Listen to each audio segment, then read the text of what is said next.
그 핵심적인 전체적인 흐름에 대해서 살펴보았습니다. 이 포도나무 가지의 비유는, 포도 농부의 비유는 우리가 흔히 알고 있었듯이 구원을 받은 사람도 자칫 잘못하면 구원을 잃을 수 있다는 그러한 관점에서 기록된 것이 아니라, 말씀하신 것이 아니라 오히려 우리의 믿음을 더 견고케 하고, 하나님께서 한번 구원시킨 백성은 끝까지 구원받은 백성으로서 이끌고 가겠다 하는 확실한 약속이 담겨 있는 그런 이제 말씀이라고 이제 전해드렸습니다.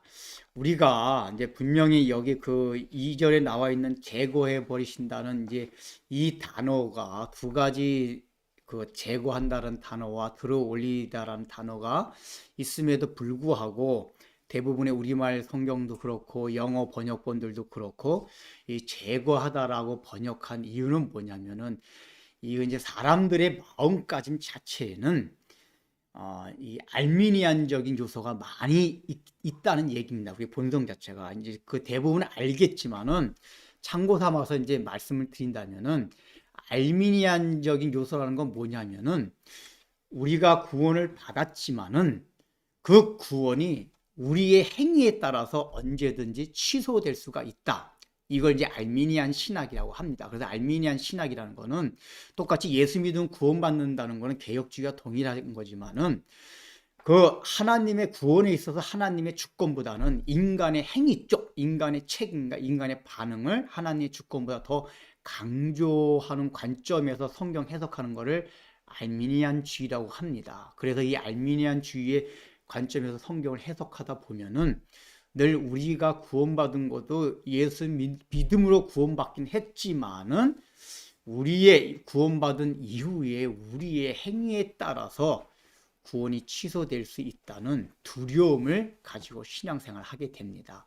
그래서 어떤 면으로 보면은 그런 면이 있기 때문에 더 경각심을 가지고 왜냐하면 내가 행위를 잘못하면 구원에서 또 떨어질 수 있다 하는 그런 마음가짐 때문에 어떻게 보면은 신앙생활 더 열심히 경각심을 가지고 할 수 있다는 유익한 점도 있긴 있습니다.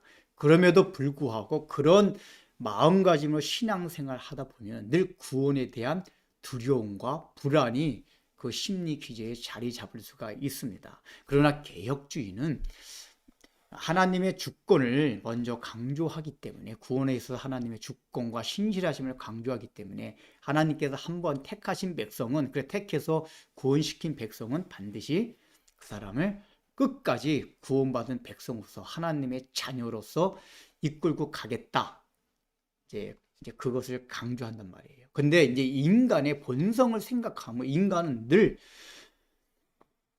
우리는 내가 무엇을 했느냐 안 했느냐에 따라 가지고 내 존재의 유무를 가리려고 하는 본성이 있어요. 그게 사실 죄성입니다. 그러니까 사람은 내가 한 게 없으면 내가 살아있다는 존재감을 못 느껴요. 그래서 우리가 신앙생활 하는 것 자체도 내가 신앙생활 하고 있다는 지체, 신앙생활 하고 있다는 느낌을 우리가 주로 어디에서 많이 받느냐 하면은 하나님이 나를 택해주 구원해 주셨다는 이런 말씀에 근거하는 게 아니라 교회에서 있는 여러 가지 프로그램, 종교 행사, 내가 새벽기도 가고 무슨 선행을 하고 어떤 행사에 참여했고 하는 어떤 종교 행위들을 내가 했을 때 나의 존재감, 내가 신앙인으로서 갖는 존재감을 가져요. 제가 개척 초기부터 누누이 강조했지만은 내가 어떤 정말 일을 하는 것, 사역적인 측면이라도 일을 하는 걸 통해서 나의 존재 유무, 그 존재 유무는 뭐냐면 내가 신앙인으로서 하나님의 자녀로서 갖는 존재 유무의 가늠자로 삼지 말라 그랬잖아요.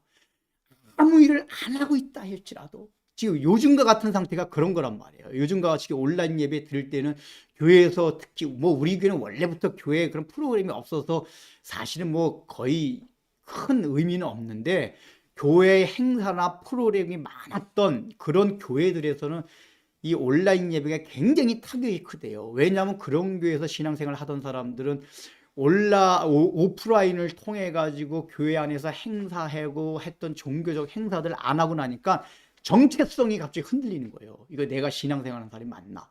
이제 성경에서 가리키는 거는 늘 그런 걸 통해서 나의 신앙인으로서의 정체성을 갖는 게 아니에요. 아무 일을 하고 있지 않다더라도, 혼자 있다 해도, 야, 하나님께서 나를 택하셨구나, 나를 사랑하시구나, 이 사실 하나 가지고 내가 하나님의 자녀라는, 그 하나님의 백성이라는 정체성을 갖는 게 원래 성경의 가르침이에요. 근데 우리가 죄성을 지녔기 때문에 우린 자꾸만 예수를 믿었음에도 불구하고 내가 자꾸만 어떤 일을 하는 걸 통해 가지고 내가 존재감을 느끼려고 한단 말이에요. 이게 예수를 안 믿는 사람들도 이제 이런 걸 여러 번 말씀드렸지만은, 그거는 이제 신앙인으로서의 정체성은 아니지만 내가 사람으로서의 정체성, 사람다운 사람으로서 정체성도 남자 같은 경우는 어떤 일을 할 때 느끼잖아요. 그 일을 안 하고 직장을 그만두는 순간 나는 무엇인가? 나는 이제 이 자괴감에 빠진단 말이에요. 이런 것도 사실 다 죄성이에요. 왜냐하면 사람이라는 건 내가 어떤 일을 할 때 자아가 자아. 거기서 자아 성취감을 느껴가지고 존재감을 느끼는 거예요. 이런 건 성경에서 말하는 예수를 믿을 때 자기를 부인하는 것과 다 반대되는 그런 성향들이란 말이에요. 근데 인간은 본성상 그런 걸 쫓길 좋아해요. 그래서 합리적으로 이성적으로 생각할 때 늘 알미니안 신학이 더 설득력이 있어요. 야, 그래도 우리 인간이 뭔가 열심히 하고 그래도 뭔가 하지 않으면은 하나님 나라의 백성으로 떨어질 수가 있고, 내가 뭐를 해야지 뭔가 뿌듯하고 나가야 내가 하나님의 백성이라는 느낌을 받는 거 아니야? 이게 상식적이고 일반적이고 이성과 논리적으로 생각할 때 그만큼 설득력이 있다는 얘기예요. 그래서 많은 성경에 번역하는 사람들이 이런 거 번역할 때 이 단어를 제거하다라는 단어로 번역을 할 수밖에 없었던 거예요. 그러나 우리는 이걸 정확히, 이 쓰였던 단어는 제거하다라는 단어가 아니라 들어올리다라는 그런 단어를 통해서 오히려 하나님께서 반드시 우리를 열매 맺게 하겠다, 그것을 마음에 명심하고, 이것뿐만 아니라 성경의 전체의 흐름은 하나님이 주권을 가지고 우리 하나님이 한번 사랑하고 선택한 사람은 반드시 하나님의 백성답게 이끌고 가고자 하는 하나님의 신실하심, 그것이 창세기부터 요한계시록까지 전 성경을 관통하는 중요한 사상이고 중요한 메시지다. 이런 관점을 늘 가지고 성경을 대해야지 성경 전체가 통일성 있게 우리에게 다가옵니다. 자, 그러면은 이제 그렇게 이 2절의 말씀을 들어 올린다는 단어로 해석을 하게 될 때 1절서부터 6절까지의 말씀을 지난주는 간략하게 살펴봤는데, 전체적으로 하나하나 살펴봐야지만이 또 우리에게 주님께서 주시고자 했던 메시지를 우리가 이제 받아낼 수가 있습니다.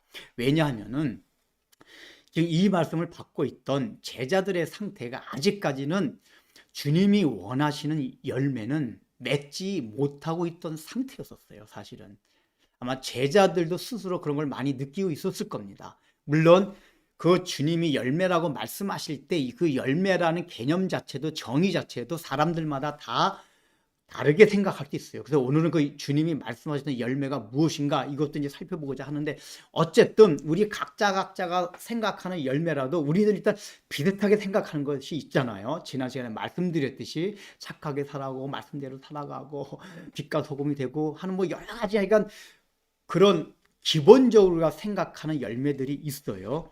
근데 이제 우리가 일반적으로 생각하는 열매 차원에서라 하더라도 지금 제자들의 상태를 보면은 그 열매가 없었다, 그 얘기예요. 그러면 사실은 이런 말씀을 받을 때 당연히 제자들도 더 두려움과 걱정을 더 할 수밖에 없단 말이에요. 쉽게 말하면 알미니안주의적인 사고방식을 가지고 주님의 말씀을 받아들일 수가 없어요. 왜냐하면 자기의 열매가 없기 때문에. 그래서 이제 오늘 읽지 않았지만 11절에 보면 예수님이 이 말씀을, 포도나무 비유를 말씀하신 이유를 말씀하세요. 그 11절에 뭐라고 말씀하시냐면은 15장 11절이요. 내가 이것을 너희에게 이름은 내 기쁨이 너희 안에 있어 너희 기쁨을 충만하게 하려 함이라. 이건 13장서부터 계속 예수님께서 제자들을 향하시는 그 결과 동일한 그 결인데 너에게 평안을 주고자 하고 너에게 위로를 주고자 하는 말씀을 계속 하셨잖아요. 근데 15장 요 말씀도 내가 너희에게 기쁨을 주고 내가 갖고 있는 기쁨을 너희에게 주고자 이 말을 포도나무 비유를 얘기해 주고 있다 그 얘기입니다. 그런데 실제적으로 제자들에겐 그런 기쁨이 없단 말이에요. 그래서 오늘 읽은 1절에서 6절까지 말씀을 통해서 왜 우리에게 그런 기쁨이 없느냐 이걸 지금 살펴보려고 하는 겁니다. 자, 그러면은 지금 우리가 이제 2절에서 그 원인을 살펴볼 첫 번째 이제 살펴볼 게 2절인데 2절이 이제 2절에 보면은 그 열매 맺는 포도나무 가지가 우리가 생각하면은 세 가지 상태가 있어요. 첫 번째는 어느 상태가 있죠? 아예 이제 그러니까 포도나무에 접붙임이 된 가지예요. 이 얘기는 뭐죠? 우리가 지난주에 해석에 의하면은 일단은 열매를 맺던 안 맺던 상관없이 하나님께서 택하시고 사랑한 사람들이에요. 제자들과 같이. 근데 그 하나님께 사랑했던 사람이기도 하고 주님께 접붙임이 되고 주님이란 포도나무에 가지로 있는 사람이긴 한데 첫 번째 열매가 없는 사람이 있고 두 번째는 열매가 시작된 사람이 있어요. 세 번째는 어떤 사람이 있죠? 열매가 더 많이 맺는 사람, 풍성한 열매를 맺는 사람. 그러니까 이제 열매를 맺는 상태로 구분을 한다면은 이 가지는 그렇게 세 가지로 우리가 이제 분류할 수가 있습니다. 2절을 통해 가지고. 그래서 이제 열매가 아예 없는 가지는 어떻게 한다고 그랬죠? 들어 올린다서. 그러니까 이제 가지가 이렇게 막 쳐져가 지 맘대로 쳐져가지고 땅에 닿으려 그래가지고 막 썩게 되면은 농부가 그걸 제거하는 게 아니라 들어 올린다라고 말씀드렸잖아요. 그러니까 열매가 없는 경우는 들어 올리고 그 다음에 이제 이게 가지인데 열매가 막 나기 시작해요. 그러니까 이게 두 번째 케이스입니다. 그 두 번째 케이스 열매가 나기 시작하는 가지는 어떻게 한다고 그랬죠? 가지를 쳐준다. 여기서 이제 깨끗게 한다는 게 가지를 쳐준다고 그랬죠. 가지를 쳐주는 일을 한단 말이에요. 그러니까 결국은 세 가지 열매 상태가 있는데 우리 하나님께서 그 농부는 어떤 식으로 하냐? 열매가 없는 거는 이제 열매를 맺는 걸 시작하게 하시려고 들어 올리고 이제 조금이라도 열매가 맺기 시작하는 가지는 더 많은 열매가 맺게 하기 위해서 가지를 쳐준다 그 얘기예요. 그래야지 이렇게 열매가 많아야지만이 원래 하나님이 원래 그 포도나무 가지에게 요구하셨던 그 열매, 극상품 포도나무에 해당되는 그 열매란 말이에요. 궁극적으로 가야 될 목표 지점은 아주 풍성한 세 번째 해당되는 포도나무 열매란 말이에요. 그러면은 그게 예수님이 말한 예수님이 가지신 기쁨을 갖는 상태예요. 근데 그런 포도 열매가 전혀 없는 첫 번째 경우, 아예 열매가 없는 경우. 그래서 이건 뭐죠? 땅으로 향해서 계속 가지가 되고 지멋대로 내려가려고 해요. 땅으로 향해서 가지가 내려가려고 해요. 하늘 향해서 가지가 올라가는 게 아니라.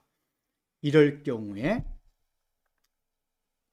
이제 농부가 들어 올리는 작업이 오늘날 우리들에게 적용해서는 뭐냐? 이거는 아예 예수님을 믿었어요. 분명히 요한복음 6장에서 그 얘기를 했잖아요. 이 포도나무 가지가 되었다는 것은 다른 말로 하면 내가 너 안에 거하고 너가 내 안에 거한다라고 다르게 표현하셨잖아요. 근데 내가 너 안에 거하고 너가 내 안에 거한다는 거는 6장에서 뭐라고 말씀하셨냐면 내 살을 먹고 내 피를 마시는 자는 내 안에 거하고 나도 그 안에 거하리라 이렇게 말씀을 하셨단 말이에요. 이 말은 예수님의 피 공로를 믿고 예수님을 구주로 영접하는 행위를 이제 의미한다라고 말씀을 드렸습니다. 그러면은 우리가 적어도 이 교회에 나와서 신자가 되었다는 것은 기본적으로 뭐냐면은 그 행위를 했단 얘기예요. 내가 예수님의 십자가 피 공로를 믿고 예수님을 구주로 영접한 거예요. 자, 그러면 우리가 가지가 되었잖아요. 근데 열매가 왜 없냐? 이거는 이제 뒤에 가서 또 다음 본문에 가서 더 자세하게 말씀을 하겠지만은 이 어떤 상태냐면은 원래 여기서 내가 너 안에 거하고 너가 내 안에 거한다는 이 지금 4절의 말씀 있잖아요. 내 안에 거하라 나도 너희 안에 거하리라. 지금 이제 가지가 되었다는 말을 4절에서 이렇게 표현했잖아요. 근데 내 안에 거하라는 이 말의 원뜻이 뭐냐면은 계속적인 용법이 있어요. 단회적으로 한번 거하다 그게 아니라 이거는 함께 계속해서 살아가면서 친밀하게 교제를 나눈다. 그러니까 원어의 뜻이 그런 거예요. 그러니까 거한다는 게 잠깐 함께 잠깐 있다 이 얘기가 아니라 함께 계속 있는데 그 있는 상태가 어떤 상태냐? 시간적으로 보면 계속 영원토록 계속하는 거고 그 다음에 정도에 있어서는 아주 친밀하게 연인들이 친구가 교제를 나누듯이 그렇게 친밀하게 교제를 나누는 상태가 아주 계속해서 끊어지지 않고 지속이 된다. 이게 바로 거한다는 그 단어가 가진 의미란 말이에요. 그런데 우리가 처음에 예수를 믿었으니까 예수님께서 이 말씀을 하실 때 뭐냐면 너희가 처음에 예수를 믿었을 때 이미 내가 너희 안에 거했고 그 다음에 너희들이 내 안에 거한 건 맞아요. 근데 중요한 건 뭐냐면 내가 너희 안에 거하고 너가 내 안에 거한다는 상태가 계속해서 지속이 돼야 되는데 그게 지속이 되지 않고 끊기는 경우가 많단 말이에요. 근데 왜 끊기냐? 6장의 말씀을 우리가 근거로 해서 생각한다면은 왜 끊기냐면 내 살을 먹고 내 피를 마셔야지만이 그 내 안에 거하고 또 예수님이 우리 안에 거하는데 그게 끊긴다는 얘기는 우리가 예수님의 피를 마시고 예수님의 살을 뜯어먹는 행위를 중간중간 끊는다는 얘기예요. 이 끊는다는 얘기는 십자가의 구속에 대한 은혜, 늘 구속의 은혜에 대한 묵상은 우리가 처음에 구원받을 때부터 시작해서 주님 앞에 가는 그날까지, 아니 이 땅에 있는 그날까지 뿐만 아니라 우리가 천국에 가서 영원토록 계속해서 우리가 생각하고 그것 때문에 찬양할 노래 제목이 뭐냐? 십자가의 은혜예요. 그러니까 십자가의 구속의 은혜는 그 구속의 은혜를 생각하고 내 마음에 늘 받아들이고 되새기고 그 막 씹는 게 그런 말, 되새기고 묵상하고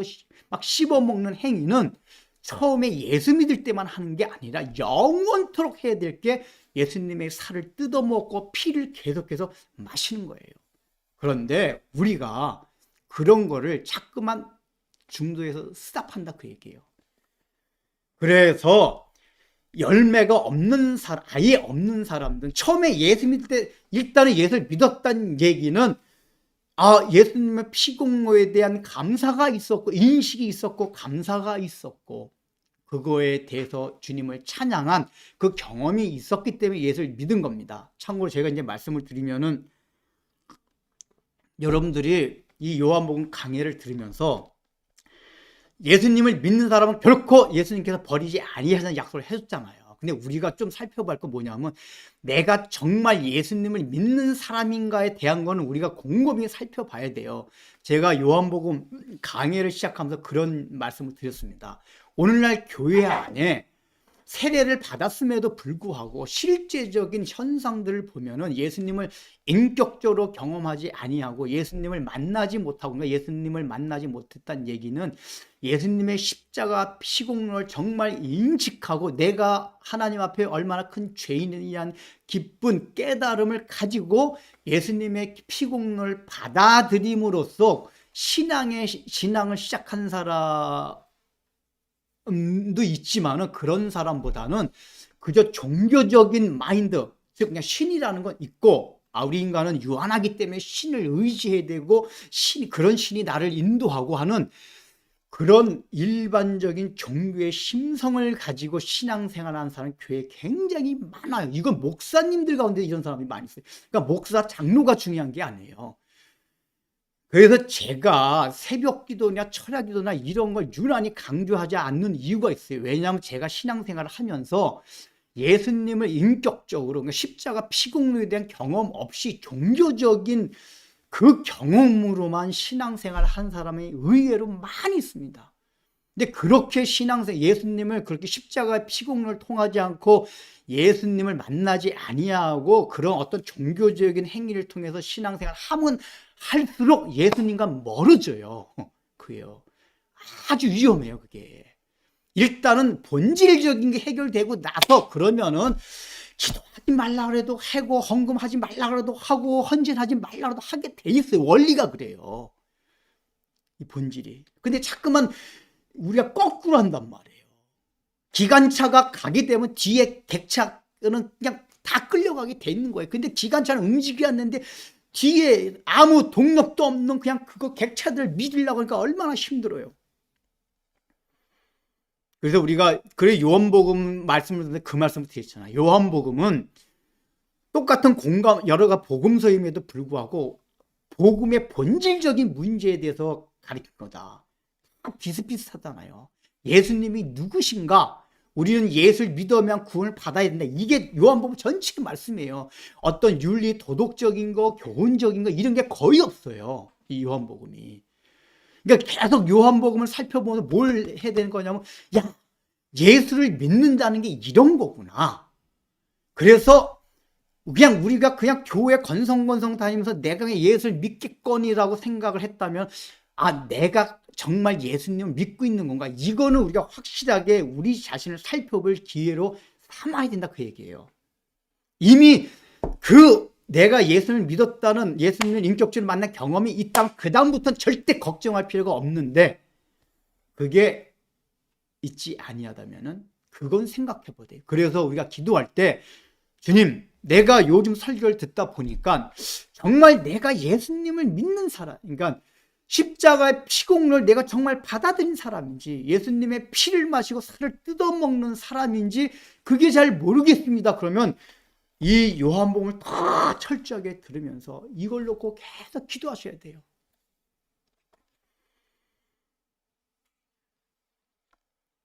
근데 중요한 건 뭐죠? 정말 우리가 예수님을 믿은 사람이라면 지금 당장은 그게 없다 해도 하다못해 모태 신앙이라 할지라도 그것이 한 번은 다 있었어요.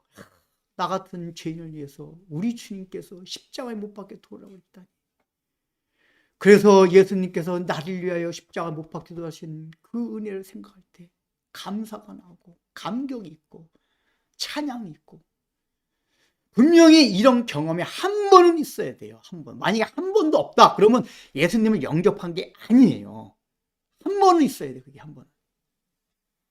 그게 없다면 그냥 종교적인 마음으로 지금 신앙생활을 하는 거예요. 하나님 그냥.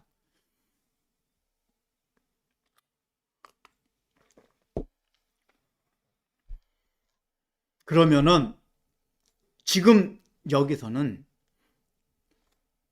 일단은 예수님을 믿은 사람을 대상으로 하는 말씀이니까 우리가 일단 전제를 그렇게 해서 예수님을 영접해서 한 번이라도 그런 마음을 가졌던 사람은 그래서 구원의 감격이 있었어요. 너무 좋았어요. 그래서 첫사랑이라고 하잖아요. 근데 첫사랑을 잃어버렸어요. 이런 사람은 열매가 없다 그 얘기예요. 열매가 없어요.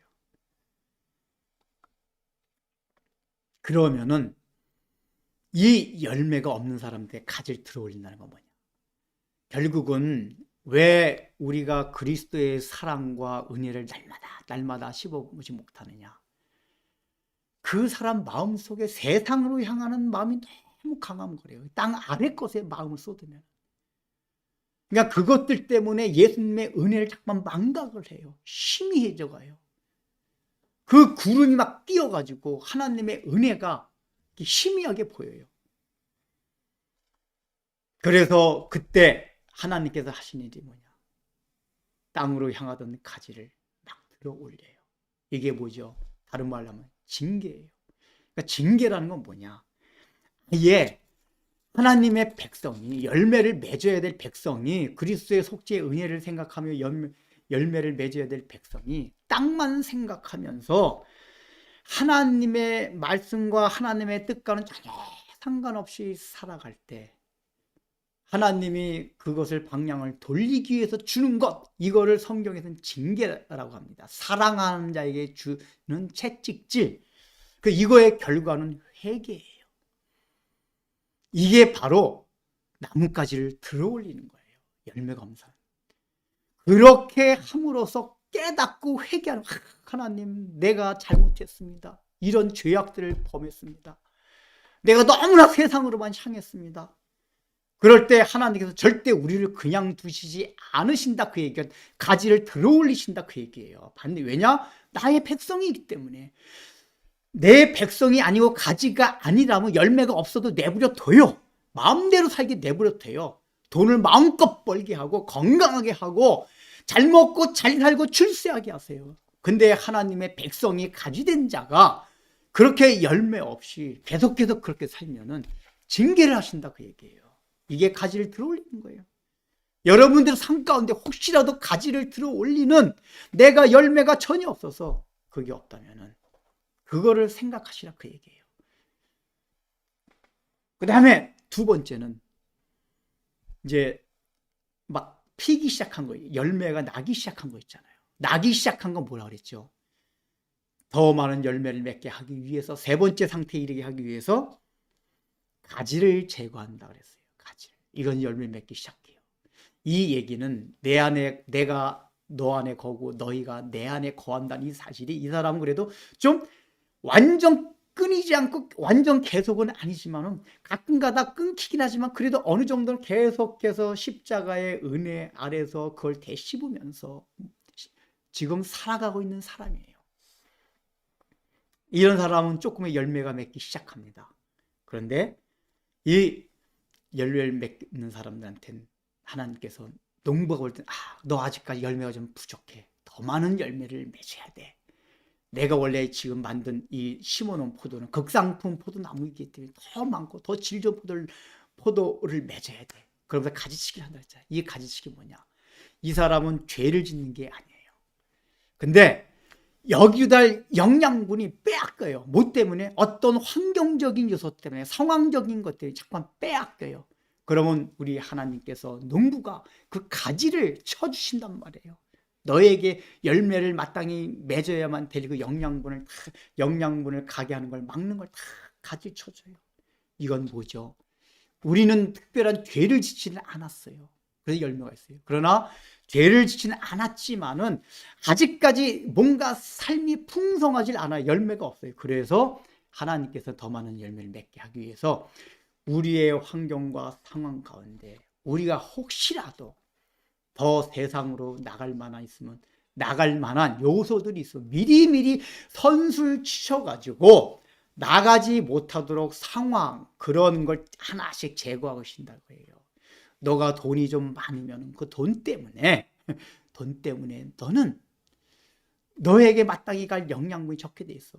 그래서 내가 미리 너가 좀 돈 많이 버는 걸 내가 막아놓는다.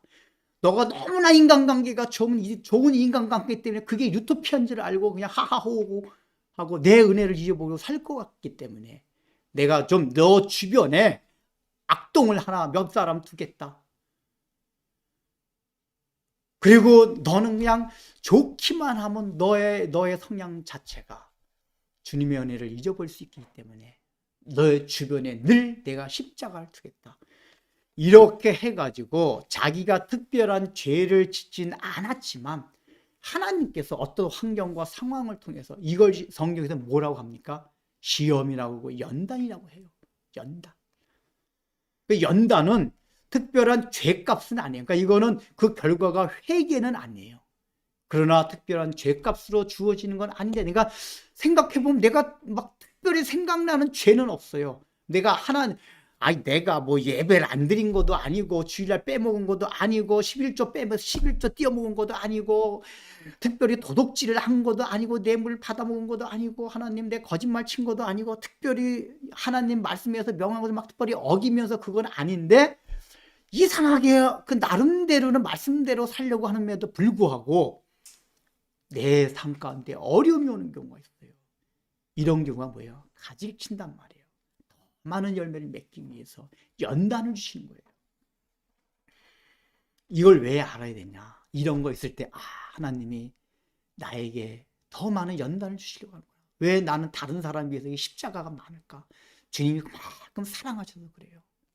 그 십자가가 없으면 내 멋대로 살기 때문에 여러분들 이거를 알고 내 상황을 대하는 것과 이걸 알지 못하고 내 상황을 대하는 것과 천지 차이예요.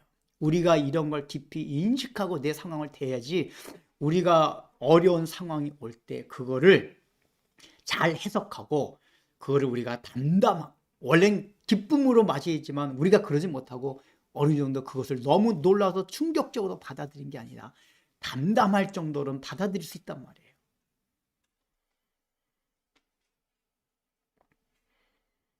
지금 우리의 상태가 어떻습니까? 우리의 대부분의 상태는 하나님께서 원래 농부가 요구하신 극상품 포도나무에 알맞는 주렁주렁 크고 튼실한 그런 포도나무가 많이 열린 상태가 대부분 아니에요. 저와 여러분, 저까지도 다 여러분 다 저와 여러분 포함해서 대부분은 그런 상태가 아니에요.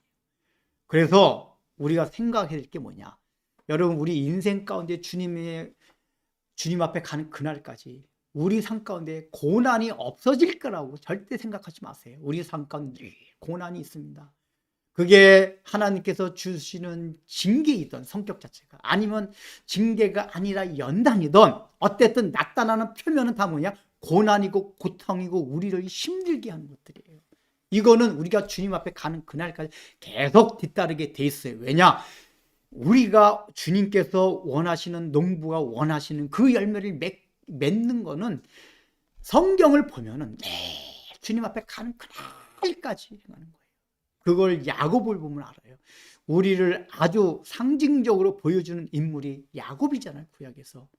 여러분 야곱이 이제 요셉에 의해서 애굽으로 가가지고 바로 왕을 만났을 때 바로가 물어보잖아요. 당신의 나이가 몇 살입니까? 그럴 때 야곱이 내 나이가 130살입니다. 하면 얘기할 거를 그걸 표현을 어떻게 하냐. 나의 살아온 나그네 인생이 130년입니다. 라고 얘기를 해요. 왜 그랬을까요? 그 나그네라는 거는 구약성에서 말하는 나그네라는 거는 고통의 세월이었다고 해요. 고난의 세월이었다고 해요.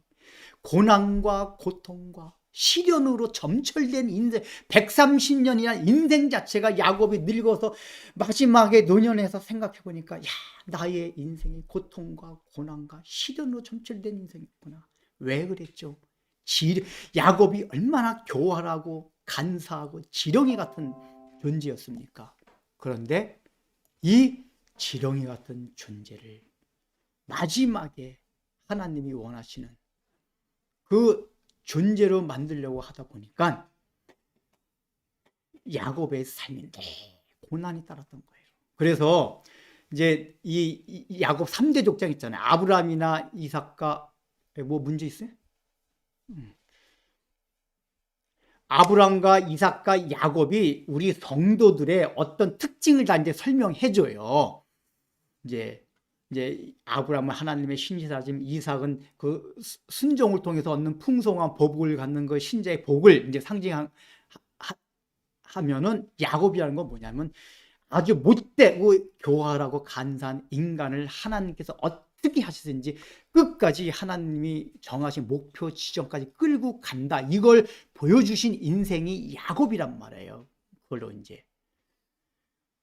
그래서 야곱의 인생은 아브라함이나 이삭에게 없었던 더 많은 고난이 있었어요. 여러분 이삭을 보면 이삭은 야곱과 같이 그렇게 고난이 많지가 않았어요. 인생 가운데. 왜 그러냐면 이삭은 삶 자체가 늘 순종하는 삶이었어요. 그러니까 원래부터 하나님이 원하시는 열매를 잘 맺어가는 그런 삶을 살았어요. 그러니까 그걸로 상징되는 사람으로 뽑힌 사람이 이삭이었어요. 그래서 이삭의 삶에는 늘 풍성함이 있었지 고난이 별로 없었어요. 근데 야곱은 지렁이 같았기 때문에 말을 잘 안 듣기 때문에 되게 고난이었어요.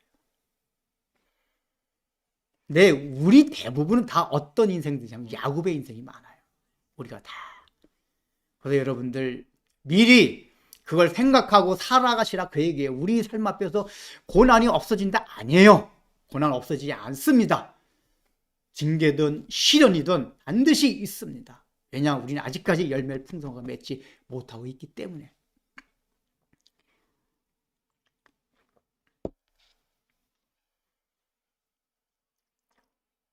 그래서 이게 이제 이렇게 열매가 제대로 맺지 못하는 사람들이 6절에 보면은 사람이 뭐라 했죠? 사람이 내 안에 거하지 아니하면 가지처럼 밖에 버려져 마르나니 사람들이 그것을 모아다가 불에 던져 사르느니라. 이 6절도 우리가 이제 지난 시간 하기 전 같았으면 이거 신앙생활 하다가 잘못하면 지옥불에 떨어지는구나 이거라고 해석할 수 있지만 우리가 지난 시간 이제 말씀에 의해서 그런 식으로 해석할 게 아니라고 말씀을 드렸잖아요. 그럼 6절을 어떤 식으로 해석을 해야 되냐면은 여기 보면은 6절이 내 안에 거하지 아니하면 가지처럼 밖에 버려져 마르나니 사람들이 그것을 모아다가 불에 던져 사르니라 그랬어요. 그러니까 이거는 농부가 그 가지를 불에 사르는 게 아니라 사람들이 그것을 모아다가요. 그것이라는 거 원어상의 뜻은 뭐냐면은 가지들이 불에 탈 만한 어떤 것들, 이게 그것들이에요. 그러니까 그것들이라는 게 사람이 가지 자체를 말하는 게 아니라 그 불에 이렇게 떨어져가지고 불에 사를 만한 어떤 그 요소를 가지고 있었던 것, 그것이 바로 여기 말하는 그것들이에요. 그러니까 여기서는 그것이라고 표현됐지만 이 복수예요. 그것들, 가지가 갖고 있던 어떤 요소들. 근데 그게 어떤 요소들이냐? 이게 사람들이 밖에 버려져가지고 불에 사를 만한 그 요소들, 이게 바로 그것들이에요. 그러니까 이걸 정확하게 해석하면 뭐냐면은 내 안에 거하고 너희가 내 안에 거하지 아니하고 내가 너희 안에 거하지 않게 되면은 가지가 이제 가지처럼 밖에 버려지는데 그걸 사람들이 이렇게 가지에서 떨어져 나무에서 떨어져 나간 가지들은 나무에서 떨어져 나가면 포도나무 가지들은 쓸데없는 거기 때문에 이렇게 집을 짓는데 이렇게 유용하게 쓸 수 없고 그냥 땔감으로 뿐이 쓸 수가 없기 때문에 그냥 모아다가 불 사른단 말이에요. 사람들이 이제 그거 하는 행위를 통해 농부가 하는 게 아니라 농부가 버려버리면은 사람들이 그것을 해요. 이것을 가지고 예수님이 뭐라고 말씀하냐? 그것을 여기 그것들을 즉 가지들이 떨어질 만한 그래서 불에 들어갈 만한 그 요소들을 모아다가 불에 던져 사르니라. 그러니까 이 불에 던져 사르는 거는 가지 자체가 아니라 가지가 갖고 있던 어떤 요소들이냐? 불에 사를 만한 요소들, 그걸 가지고 불 사른다 그 얘기예요. 그러니까 이 얘기는 다른 말로 말하면 뭐냐면 지금 가지가 원래 포도나무와 붙어 있으면 열매를 맺어야 되는데 포도나무와 붙어 있음에도 불구하고 열매를 맺지 못하는 이유가 뭐냐? 그게 이제 땅으로 내려가는 것이든 그래서 열매가 아예 없는 것이든 아니면은 조금의 열매를 맺고 있던지 아예 어떤 세 번째 상태 완전한 그 온전한 열매를 맺지고 못하고 있다는 얘기는 이 6절에서 말해주고 있는 게 뭐냐면 포도나무 가지 자체에 불사를 만한 요소가 있다 그 얘기예요. 열매를 맺지 못하게 하는 죽음의 요소들, 사망의 요소들, 불사를 만한 요소들, 이걸 가지고 있는데 하나님께서는 그것을 불살러서라도 너희들을 열매 맺게 하겠다 그 얘기예요. 이거를 대표적으로 보여주는 신뢰가 롯이에요. 백성님. 롯은 하나님의 백성이었어요. 그런데 그가 아브라함과 분리되어 나갈 때 뭐였죠? 아브라함은 하나님의 뜻을 쫓았지만 롯은 그 소돔성의 화려함을 바라봤어요. 거기 가면 먹을 것이 많다는 것을 바라봤어요. 그래서 소돔성에 가서 살았습니다. 거기 푹 빠져 살았어요. 이 얘기는 뭐냐? 롯은 아브라함 수하에서 할례를 받은 사람이었어요. 할례를 받았다는 얘기는 이제 신학적으로 표현하면 예수님의 구속의 공로를 받아들였다는 얘기예요. 즉 내가 살아가는 것은 나의 힘과 나의 능력으로 살아가는 게 아니라 오직 하나님의 전적인 은혜로 내가 살아갈 수 있는 존재입니다 라고 고백을 하는 게 구약에서 십자공을 받아들이는 거란 말이에요. 아브라함은 그것이 있었고 그래서 할례를 받았고 롯도 하나님의 백성이라고 인침을 받았다는 얘기는 성경에서 롯이 그런 것을 고백했다 이런 기록은 없지만 할례를 받았다는 얘기가 바로 롯도 그 신앙 고백이 있었다는 얘기예요. 이 얘기는 하나님이 그 안에 거하고 그도 하나님 안에 거한 백성이라는 얘기예요. 그래서 교제가 있었단 얘기예요. 근데 그가 소돔성에 가면서 하나님과 교제가 끊어진 거예요. 교제에서 벗어났어요. 왜요? 그 은혜를 망각했기 때문에. 그래서 그는 소돔성에 살면서 하나님의 영광을 위한 열매 맺기를 멈췄어요. 그리고서부터 그가 소돔성에서 다 살아오면서 쌓았던 건 뭐냐? 열매가 아니라 그 자신이 쌓은 공적들이었어요. 인간이 쌓은 공적들, 자아가 쌓은 공적들. 이걸 고린도전서에서 이 사도 바울은 불에 탈 것이라고 얘기해요. 너희가 뭐 집이나 뭐 잎이나 모든 것으로 집을 짓는다 해도 그것이 나중에는 다 불타 없어지리라. 여기서 그 공적이란 뭐 인간의 힘으로, 인간의 능력으로, 하나님의 은혜로 하지 아니한 모든 것들, 모든 요소들, 이게 바로 불타 없어질 요소들이란 말이에요.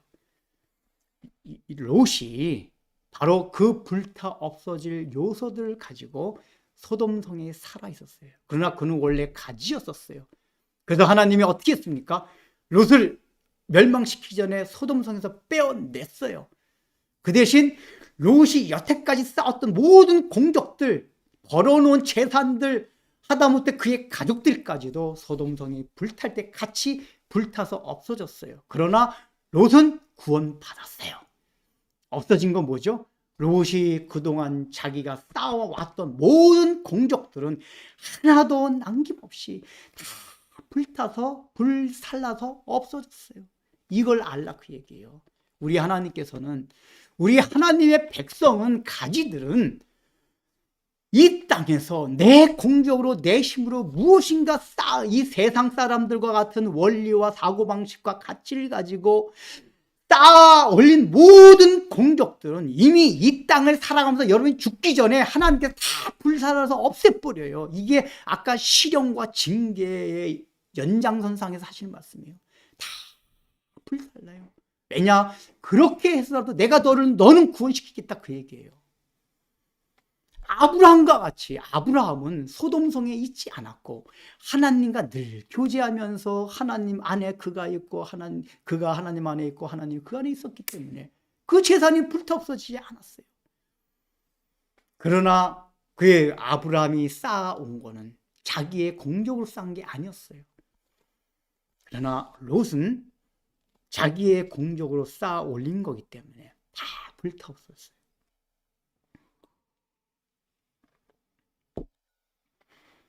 그러니까 이 하나님의 신실하심은 우리가 이렇게 열매 맺지 못하게 하고 불탈 수밖에 없는 그 세상의 가치를 가지고 다 쌓아 올린 우리의 공적들, 우리의 존재 의미들, 이런 것들은 다 결국은 불태우실 거구나. 이걸 우리가 좀 경각심을 가지고 생각하라 그 얘기예요. 자꾸만 그런 거 쌓지 말고 소돔성에 와가지고 다 불타 없어질 거라니까요. 얼마나 마음 아파요. 처음부터 쌓지 않았으면 마음도 아프지 않을 것을. 롯이 자기의 아내와 자기의 그 딸들과 자기가 모아놓은 모든 것들이 불타 없을 때 얼마나 마음 아팠겠어요. 구원받긴 했지만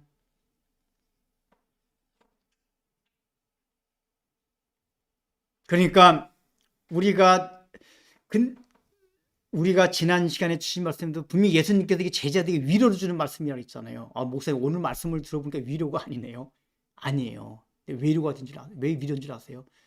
아까 말씀드렸듯이 실제로 예수님이 위로를 주시고야 이 말씀을 하심에도 불구하고 우리에게 실질적인 위로와 기쁨이 없어요. 제자들도 그렇고. 제자들은 현재 상황 속에서는 뭐 예수님의 말씀이 무슨 말씀인지도 모르겠고 뭔가 이렇게 눈빛과 이렇게 음성의 태도를 들어보면 우리에게 막 힘을 주시는 것 하나도 위로가 안 돼요. 근데 예수님께서는 11절에 내가 지금 이 말을 하는 건 위로를 주고자 하는 거야. 너에게 힘을 주고자 하는 거야. 근데 너희가 왜 이게 힘이 안 되는 줄 아니? 너에게 이런 요소가 있어서 그래. 그러니까 이런 요소를 없애야 된단 말이야.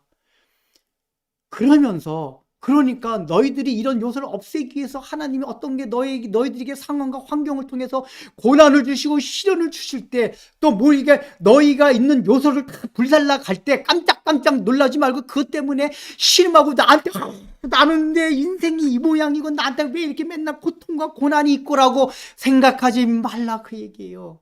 그게 위로 이걸 알고 있어야 나에게 그런 요소를 주님께서 지금 제거해 가시는구나.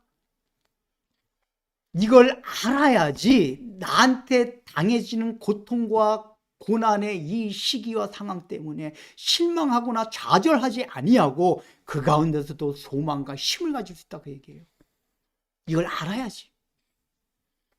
우리가 어차피 힘을 갖지 못하고 열매나 하나도 없는데 열매가 있어야 힘이 되죠. 열매가 없으니까 우리한테.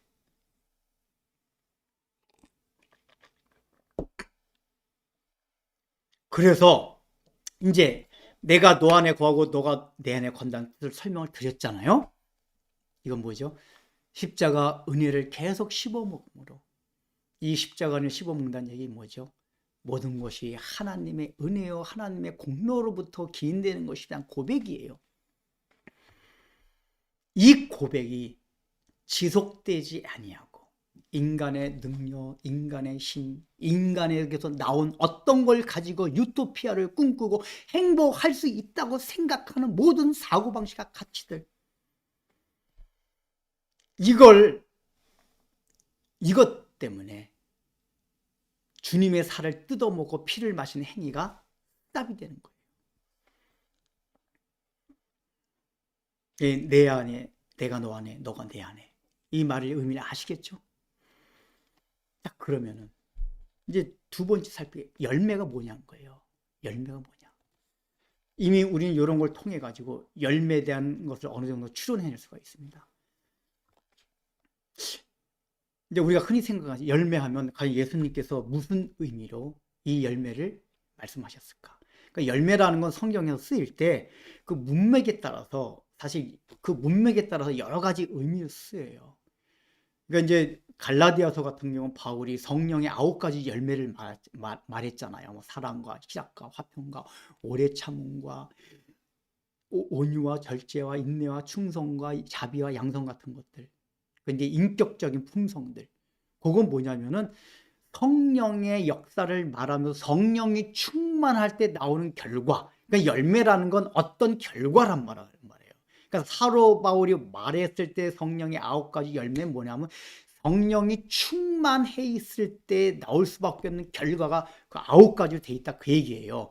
그러면 예수님께서 이렇게 말씀해 주실 때 이 열매가 사도 바울이 말한 성령의 9가지 열매냐? 물론 나중에 가면 표면적으로 넓게 보면은 이런 것도 포함이 되긴 해요.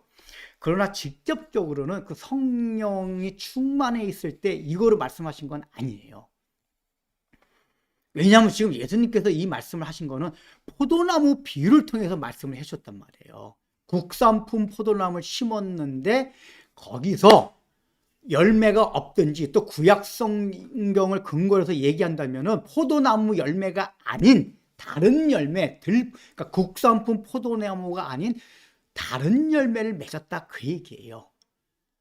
그러면은 이 구약 성경을 통해 가지고 예수님께서 원래 농부가 포도나무 심을 때, 그러니까 포도나무에서 포도나무 열매를 바라고 포도나무를 심은 거란 말이에요. 그러니까 포도나무 열매가 열려야 돼요. 국산품 포도나무가 열려야 돼요. 그러면 국산품 포도나무 열매가 무엇인가? 지난 주간에 봤던 이사야서 5장 다시 한번 보겠습니다.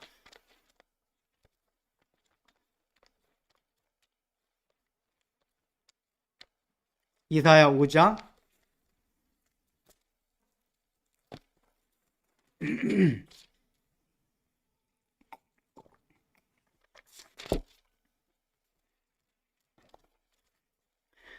자, 시간 관계상 7절만 보겠습니다. 7절 보겠습니다. 이사야 5장 7절 7절 8절까지 읽겠습니다. 이사야 5장 7절 8절 다 찾으셨나요? 이사야 5장 7절 8절 지난 시간에 읽었긴 했지만은 이 부분만 다시 읽겠습니다. 시작. 무릇 만군의 여호와의 포도는 이스라엘 족속이요 그가 기뻐하시는 나무는 유다 사람이라. 그들에게 정의를 바라셨더니 도리어 포악이요 그들에게 공의를 바라셨더니 도리어 부르짖음이었더라. 가옥에 가옥을 이으며 전투에 전투를 더하며 빈틈이 없도록 하고 이 땅 가운데서 홀로 거주하려 하는 자들은 화 있을진저. 자,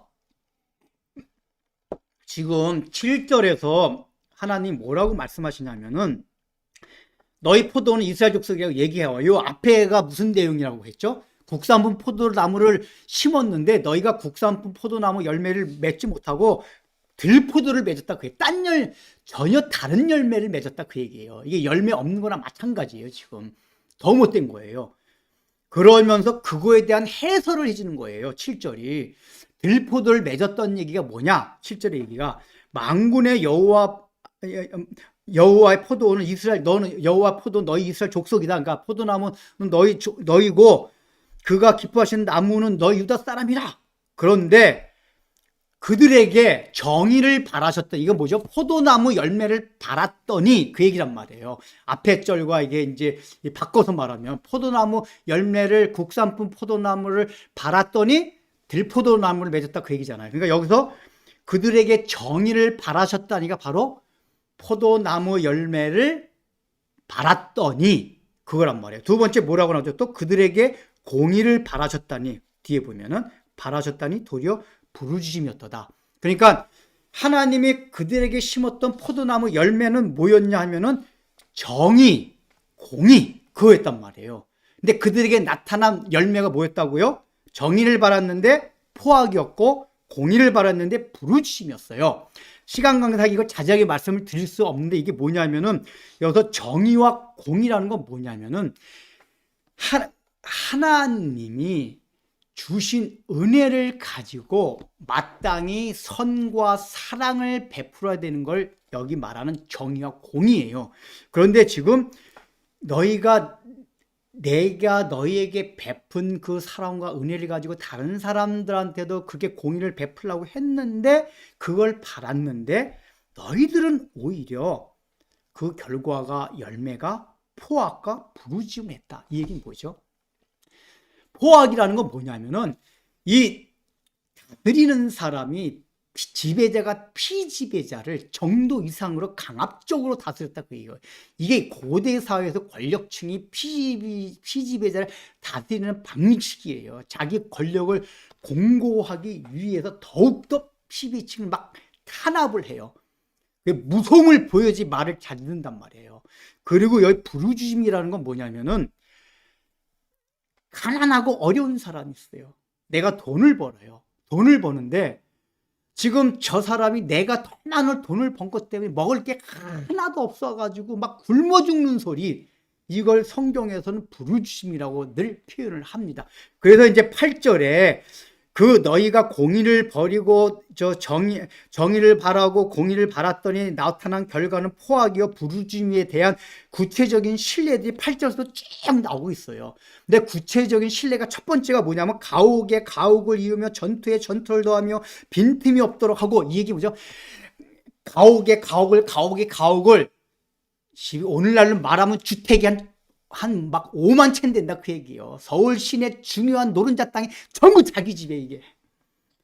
이에 엄청난 토기, 말이 생각이네.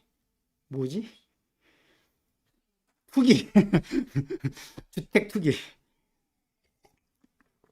쉽게 말하면 그런 얘기예요. 근데 이제 이게 지금 뭘 말하는 거냐면은, 그래서 구약 성경에 지금 선지서 이런 내용이 굉장히 많이 나와요. 너희는 막 살인자라고 해요. 그러니까 이스라엘 백성이 하나님 우리가 언제 살인했습니까? 너희가 지금 너희 때문에 신원하고 탄음하는 부르짖는 소리가 내게 귀에 들려온다 얘기예요. 이 얘기 뭐냐면은 경제적으로 그들은 합법적으로 다 돈을 벌었어요. 이건 하나님이 준 축복이다.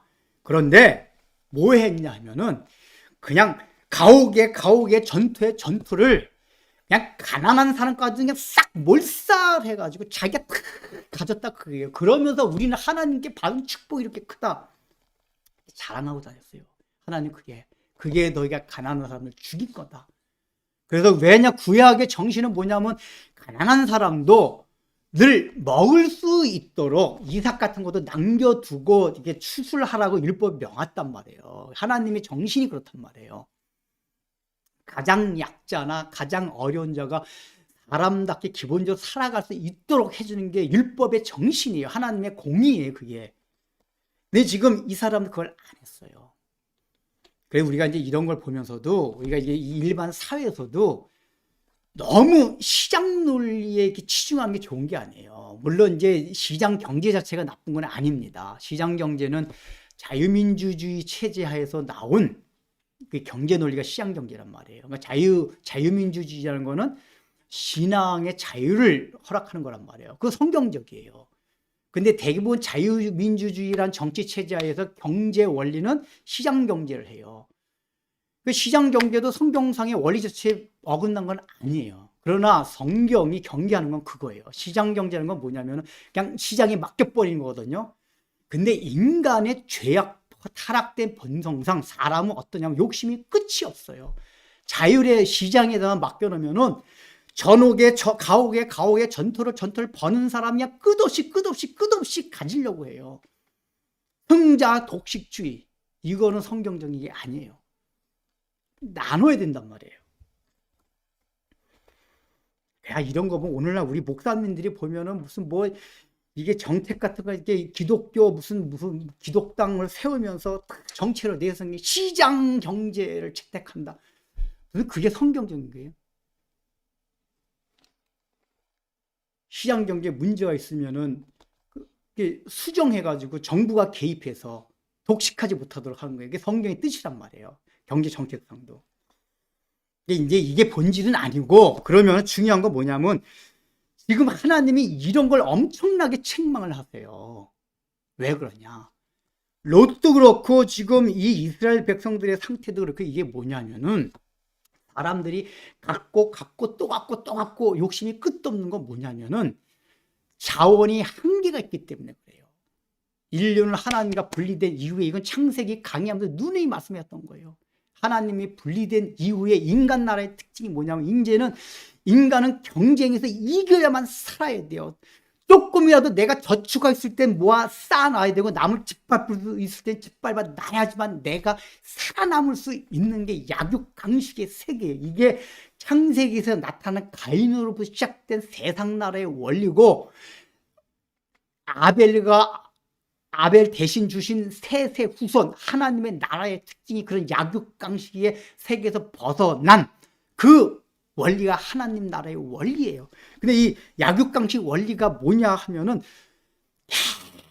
계속해서 내가 가져야만 안심이 돼요. 불안해하지 않아요.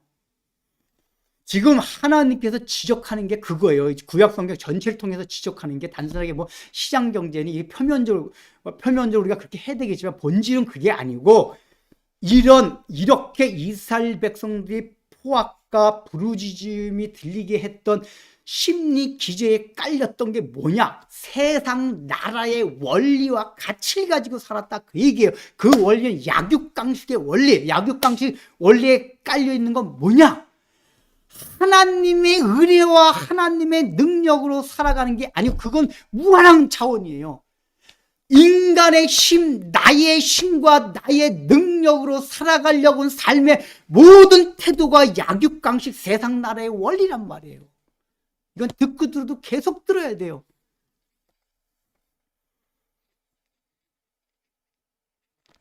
이게 없었다 그 얘기예요. 다시 말하면 구약 성경에서 하나님께서 이스라엘 백성들에게 바랐던 포도 열매는 뭐였냐? 하나님의 은혜와 하나님의 능력과 하나님의 공로로만 나의 모든 삶의 근원이 되고 살아갈 수 있다는 걸 고백하며 그렇게 살아가는 것, 이게 열매예요. 그렇게 살지 않는 게 열매가 없거나 다른 열매를 맺는 거란 말이에요. 어떤 다른 열매요? 야, 아니야. 그러니까 첫 번째 유대인도 율법주의부터 아니야. 인간은 그래도 선한 행위가 있어야 돼. 수양을 닦아야 돼. 착하게 살아야 돼. 인간이 가진 어쩐 도덕적 선함을 가지고 하나님 나라에 이르려는 거. 그게 가장 본질적인 율법주의입니다. 그래서 제가 율법주의 설명드렸어요. 율법주의는 확장을 하면은 그런 문제, 윤리 도덕적인 문제만 제한되는 게 아니라 했어요. 인간이 설정해놓은 행복, 유토피아, 즐거운 거, 그걸 하나님으로부터 끌어들이지 않고 인간이 가진 돈, 권력, 명예, 좋은 학벌, 좋은 인간관계, 건강, 이런 걸로 내 행복을 찾을 수 있다고 생각하는 게 다 하나님의 은혜에서 떠나는 거란 말이에요. 하나님의 은혜와 나는 하나님의 능력으로 살아간다는 고백에서 제외시키는 거란 말이에요. 그러니까 이게 없으면 열매가 없는 거다, 그 얘기예요. 이건 다른 말로 말하면 오직 우리가 주님만을 왕으로 삼고 나는 왕이 시킨 대로만 살아가겠습니다 하는 그거와 통하는 거예요.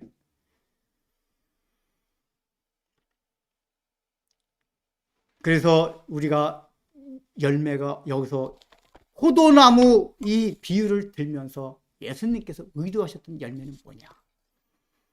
너희는 계속해서 왜 인간의 힘과 인간의 능력에 근원을 두고 원동력을 두고 살아가려고 하느냐?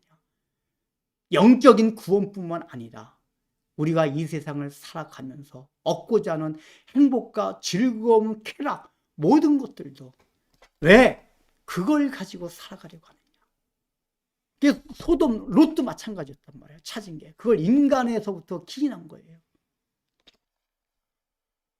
이런 가치와 우리가 마음가짐을 가지고 살아가 있다. 열매가 없는 거예요. 그래서 주님께서는 우리에게 지금 그 열매를 원하십니다.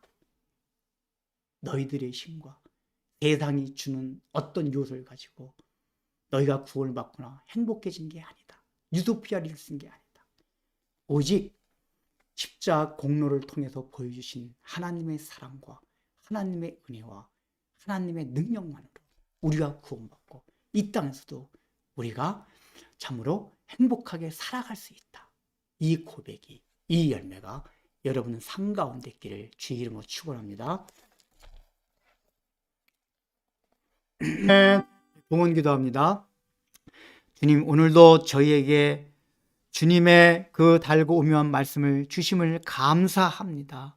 그 말씀 속에 있는 메시지, 우리가 맺어야 될 열매가 무엇인지를 가르쳐 주니 왜 우리가 늘 주님 안에 있고 주님이 내 안에 있지 못하는지 그것을 말씀을 통해서 배웠사오니 하나님 아버지, 우리가 저 세상 사람들이 따라가는 저 불살아서 없어질 수밖에 없는 그 세상의 가치들, 하나님의 은혜와 능력과 공로로 살아가는 것이 아니라 인간이 가진 어떤 것으로 살아갈 수 있다라고 생각하는 모든 들포도 열매들을, 불타 없어질 것들을 다 벗어 던지고 이제는 나도 주님께서 원하셨던 그 국산품 포도나무 열매를 맺기 위하여 주님께서 미리 불태우시기 전에 내 자신 속에서 그런 것을 다 불타 없애고 하나님의, 예수님의 십자가 공로를 통해서 보여주신 하나님의 능력과 공로와 사랑만을 의지하고 원동력 삼아서 우리의 인생을 살아갈 수 있는 참된 헌신의 삶을 저희 모두에게 허락하여 주옵소서. 예수님의 이름으로 기도드립니다. 이제는 우리 구주 예수 그리스도의 무한하신 은혜와 하나님 아버지의 놀라우신 사랑과 성령님의 감동과 권면하심이 오늘 이 말씀을 듣고 때로는 나의 삶에 어려움과 고통과 고난이 있어서 신음하고 있다면, 뭔가 불안하다면, 주님께서 이렇게 약속해 주셨음에도 불구하고 내 마음이 왜 이런지 고민하고 있다면 바로 그것이 나에게 불사를 수밖에 없는 그 가지의 요소들이 있음을 깨닫고 이제는 그것을 스스로 불사르고 너 내가 알아서 그것을 참으로 없애려고 오직 하나님의 나라에서 주어지는 원리인 주님의 공로만을, 은혜만을, 주님의 능력만을 믿고 따르며 그것을 통하여 하나님 나라의 열매들을 주렁주렁 맺히기를 원하는 우리 사랑하는 성도들 위해 삶 위에 이제부터 영원토록 함께 있을지어다.